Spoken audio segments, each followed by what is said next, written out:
What's up, YouTube? This is Derek from Vestige Gaming, and today I'm coming at you guys with another Palworld TCG video.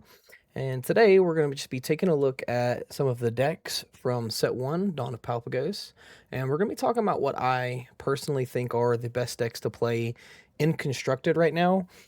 These are the decks that I think are, the most well-balanced and play the best and consistent and powerful.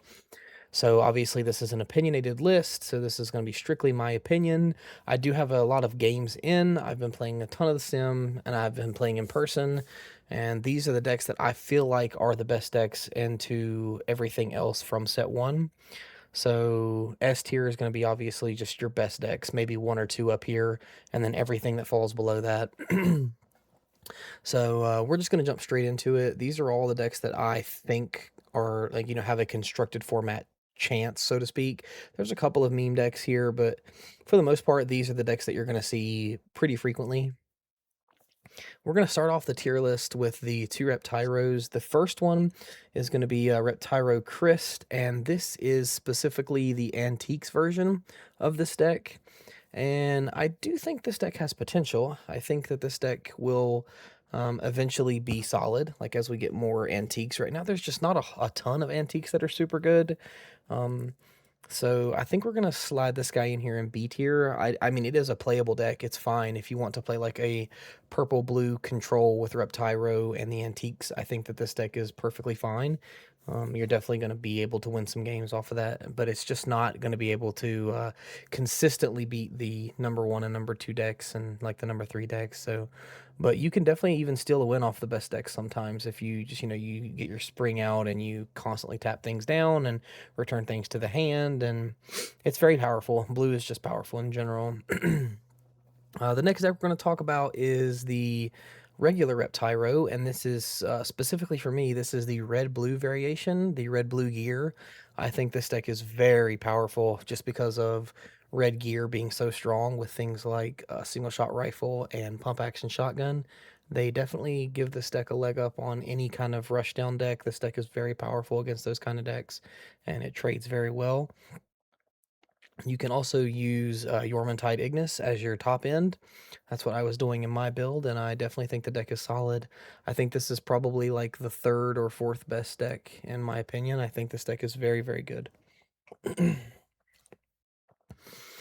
So the next one we're going to talk about here is the Nocturnal deck, the Shadowbeak Nocturnal deck that runs like all of your Nocturnal cards and your ways to make it night and to benefit from that.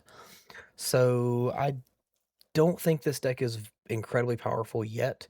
I think this deck has potential, so I do think that if we continue to get nocturnal cards and things like that, I do think this deck will be powerful, or just good purple cards with powerful autos in general. I think they'll be fine with this deck.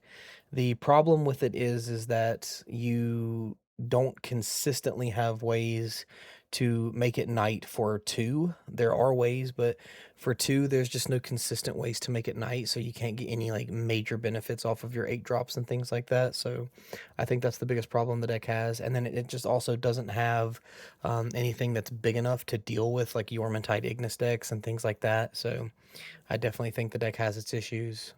So with that being said, I think I'm going to put this deck in C tier with potential, though. I think you could very easily make an argument for this deck to be in B tier if it was built correctly, but just for the sake of the tier list, I'm going to put this deck in C tier for right now. I can change. I might move it around as things go, but for right now, I'm just going to set it comfortably in C tier.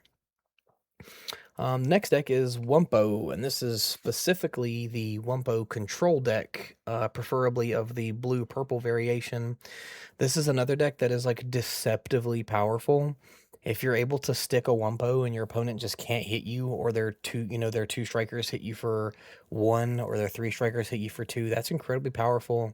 And he is just a big beefy boy, and he's like one of the better blockers in the game because you block something big with him, it dies, and now your opponent's things get -1 strike. So I do think this deck is powerful. I think it has a ton of potential, And as more controlling cards come out, I do think this deck just gets more and more powerful. So the issue with the deck is obviously that without Wumpo, the deck is kind of susceptible to just getting blown out. And Wumpo does die to single shot rifle. So red decks do have a pretty consistent answer to this. It also dies to Axel strategy. So I don't think it's going to be at the top of the list right yet. But I do think this deck is very good. I think it's definitely better than Shadowbeak. So I'm just gonna slot it right here. I don't think it's better than Antiques, but I definitely think it's better than the Nocturnal deck right now. The yeah, I think that's correct for right now. It is important to note that everything I am listing here can win. Like every single one of these decks can win and can win decently consistently. So that should be said that these decks in C tier are not bad decks. Absolutely. These are perfectly fine decks. In any other game, I would say these are like all of these decks are like tier 1, 2, and 2.5 decks. So I definitely think that all of these decks can contend and they can do it pretty comfortably. The next deck we're going to talk about is the Butcher deck. So the only reason I put this in here is because in the future, when there are better Butcher cards, I do think this deck will be very powerful. Right now, there's just not enough very good Butcher synergy. So, but I did want to include this card and this deck because I do think in the future this deck will be powerful. For right now, it's definitely a C tier, maybe even the worst deck I have pictured. But I definitely think that this deck has the most potential to gain power out of every deck in set 1. I think as Butcher cards come out, I think this deck will just be incredibly powerful. Next up is Astagon, and this is like the power manipulation deck. This deck is not incredibly powerful. Some people are super high on it, but I think even the Butcher strategy might just be better than this right now. I think this is probably the the worst deck that is playable right now. I think anything worse than this is not going to be very good. But that's not to say that you can't steal some wins with it. Astagon can still wipe your opponent's board, especially if you're running it with things like the Nocturnal Pal that gives all your opponents things -200. So it definitely has potential to make plays, but I do think that it just needs a little bit more help. The next deck we're going to talk about is the Pangullet deck. And this is a deck that's like actually deceptively powerful. So the only issue the deck has is consistently getting to the Pangolin rocket launcher. But if you can consistently get to your Pangolin rocket launchers early and you just continuously board wipe your opponent, it feels very powerful. You can lose in the late game pretty easily to like a big Yormantide Ignis swing and things like that because you just don't have solid answers unless you're playing like Frost Breath and things like that. But I do think this is a pretty solid deck. I think it's probably here in between Catris and Shadowbeak. I think it's like right here. But I do think that this is a powerful deck. One you shouldn't sleep on. You can definitely steal a win from you. And then the next deck we're going to talk about is the Elizabeth deck. And this is the, for you Magic players out there, this is like your Relentless Wrath style deck. You can play any number of the B Guard in your deck. And the more B Guards you have, the more powerful Elizabeth becomes. The only issue I have with this deck is the 5 PAL limit. So there is like a limit on how big Elizabeth can be. And even at the top end, she's not incredibly powerful. So the bees on their own are not bad. They're pretty good strikers and they give you a food when they enter as long as you control a farming thing. They're also decently large. So I don't think the deck is bad. I definitely think it's probably here if I had to put it somewhere, but it is a playable deck, and a lot of people are really enjoying this deck because it is funny. You just play like a bunch of little bee guys, and you pay a bunch of food, and you can play your little bees for 1. So this deck can definitely steal a game from you if they just like snowball really hard off the Elizabeth. So I definitely think that this deck is it's fine. It's not going to win you any major tournaments more than likely, but it is a fine deck on its own. Ministing is next, and so now this is one that a lot of people haven't really picked up on yet. This card is incredibly powerful. The ability to grab back any POW when it dies and to be able to trade into anything in the game makes this card incredibly powerful, and it's in an incredibly powerful color. Like purple-blue control with Ministing at the helm as one of your 8 lucky pals is very, very powerful. I definitely think this is a solid upper B tier deck. You could even probably put this at the bottom of A tier and it would be fine. I may move stuff around, but I do think this deck is very powerful. It's just your standard control deck, and the only difference is that Ministing is always going to be a 1 for 2, always. I guess unless your graveyard is completely empty, that's the only time this card is not a 1 for 2. But this card, as long as you have any POW in your graveyard, is always going to be a 1 for 2. And if you pair this card with the Lylene Noct, then you just snowball so incredibly hard. Just revive this every turn, kill one of your opponent's pals, and get a card back from your graveyard. Yeah, I definitely think this deck is very, very powerful. It's probably even stronger than Red Blue Gear. I think these two are probably interchangeable, but yeah, very powerful.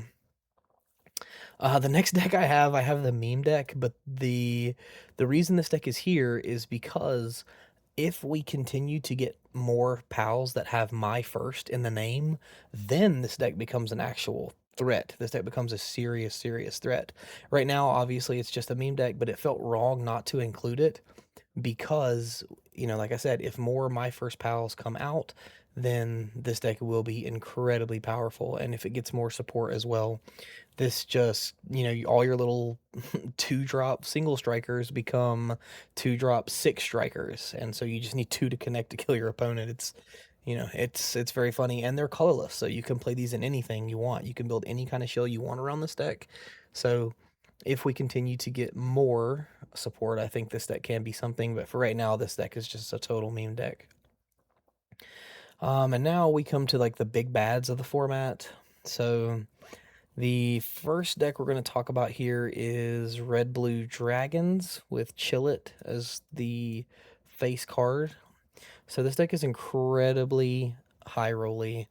You can theoretically kill your opponent on turn 2 if you're going second with this deck. I think this deck is definitely a solid contender. Even if you don't kill your opponent, being able to play 4/5, you get to play Chillet, and it is a 9/2, meaning it's a 900 that hits for 2 on its own. And it, at its very worst, it draws you a card. At its very best, it plays any dragon from your deck off the top. So it can, theoretically, like I said, on 5 soul, this card can kill your opponent on turn 2 if you hit Yormantide Ignis off the top and your opponent doesn't have a lucky POW. So I definitely think this deck is very strong. You can play like other synergies as well. You can play things like the Frostosaur or I'm sorry, the Relaxosaurus and things like that to just like stun your opponent's board down. If you don't want to play like the super aggressive route, you can play like a slower version that relies on stacking the deck through other means and then playing Chillet. If we get more cards that allow you to manipulate the top of your deck, I also think this deck will just be the best deck in the format. But right now, I think that honor definitely belongs to Dig Toys Lylene Ramp. I think this deck is insane, especially the green-purple version. This deck just absolutely bodies. It has everything. It has ramp. It has a 6-drop that is a 1900, so it's bigger than Yormantide Ignis, which is huge right now. Like, being bigger than Yormantide Ignis is huge, and right now, Dig Toys is the only card in the game that just does that naturally over the course of the game. So, yeah, definitely the best deck in my opinion. I don't even think it's close. Like, if honestly, like everything else could be an A, and I think this deck would be an S on its own. I personally think this deck is just absolutely incredible. So that leaves us with the counter to Dig Toys Lylene, and that is Ragnarok Aggro. So the way this deck works, it is your, I'm gonna slide this down here. Yeah, I think that's right. So the way this deck works is I think that your best bet is to just play like a bunch of small dudes that single strike, and maybe the 4-drops that double strike. And you play Ragnarok as your top end, and then you just obliterate your opponent with very small dudes that have increased strike and 1,000 increased power. This card is absolutely insane. It's very strong in Selene because it can kill them before 10 fairly consistently. So that is like the hard counter to Lylene, is being able to kill the deck before it can get to 10 soul. And right now, like very consistently, this is the only deck that's going to be able to do that. So I think this deck goes to the top of A tier as well. Man, it really feels like, I don't know, this deck and the Chill It deck seem so close in power whenever you play them. I really want to put Chill It here, but I think for right now it's fine to put it here. And yeah, that's pretty much it. So I think this tier list looks pretty good. I don't think I'd really change anything. Maybe this is actually correct. Yeah, this seems fine actually. I think this is fine. I think this is how we're going to leave the tier list. I think this is the best way to leave it, because these decks are definitely, in my opinion, like on a tier of all, like, in a world of their own, and then everything else just kind of falls below that. Now, obviously, some of these decks can counter these best decks. Like the Wumpo deck is very, very powerful against the Ragnarok deck specifically. And so, funny enough, the Astagon deck is actually also very strong against the Ragnarok deck. So, but so yeah, Lilene at the top, and then Chill It right below that, and then Ragnarok, like probably, a fair power step below these two, just because of the fact that these two can kill you so easily, while also being able to protect themselves so efficiently and being able to like get there faster. And then you have, I think these two decks are functionally very similar. Both of the Reptyro decks are functionally pretty similar. One relies on gear, the other one relies on the antique package, but I do think that they're pretty close. I do think that Ministing is a bit more powerful than these two, but it's close enough that it's fine. And then down here, you have your decks that can definitely steal some wins. And the deck I feel like has the most potential in the entire set, as we get more and more cards that support it. And then down here we have, like, the deck that is like the worst that is still good. And then we have the meme deck that is just really, really fun to play. Not incredibly powerful right now. Can definitely steal a win if you're allowed to resolve the adventure begins, you can definitely steal some wins. But I think that this is how I'm going to leave the tier list. And if you guys have any, comments, or maybe you guys know something I don't know, like I said, the format is still shaping up. Please feel free to leave a comment and let me know what you guys think. And if you guys want to see any of these deck lists, just let me know. I definitely have the red blue list for dragons coming, and also the red blue gear list. I'm probably just going to do a deck profile on all of these at some point. My green purple list is already posted. But if you guys want to see any of these decks, or if you guys think that I'm just totally wrong, maybe you think that, Astagon is like the best deck in the game, or maybe you think Shadowbeak is the best deck in the game, please feel free to leave a comment and let me know why you feel that way. But